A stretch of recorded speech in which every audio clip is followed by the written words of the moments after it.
ఎప్పుడు అయిపోతుందిరా by road అనుకుంటే వస్తూనే ఉంది, వస్తూనే సీకులు కనిపిస్తున్నాయి. నిజంగా 220 కిలోమీటర్స్ ఆఫ్ స్ట్రగుల్, 220 కిలోమీటర్స్ మొత్తం అసలు రోడ్లా నడిపించిన నేను బండి కేటీఎం కాబట్టి కేటీఎం పర్ఫార్మెన్స్కి మెచ్చుకోవాలా. ఎంత నడిచి వచ్చింది బండి, అయినా జెట్ లాగా పోతుంది బండి తెలుసా. ఇట్లా ఎక్సిలేటర్ వేస్తే ఇట్లా పోతుంది.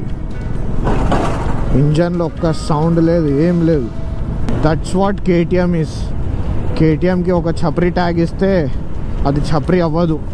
కేటీఎం పర్ఫార్మెన్స్ కానీ కేటీఎం గురించి తెలిసిన వాడికే తెలుసు వాట్ ఈస్ కేటీఎం అనేది. పర్ఫార్మెన్స్ దగ్గర తగ్గేదే లేదంటే ఎంతైనా కొట్టుకోను, ఏమైనా చేసుకోదాన్ని. తీసుకున్న ప్రైస్ తగ్గట్టు ఉంటుంది బండి. నేను ఇంకా థ్రాటల్ బాడీ అవన్నీ క్లీనే చేయించలేదు. థ్రాటల్ బాడీ, స్పార్క్ ప్లగ్ ఇవన్నీ క్లీన్ చేపిస్తే ఇంకా బండి నాకు 390 అవసరం లేదు. చాలా ఇది పవర్ ఉంటుంది ఇందులో.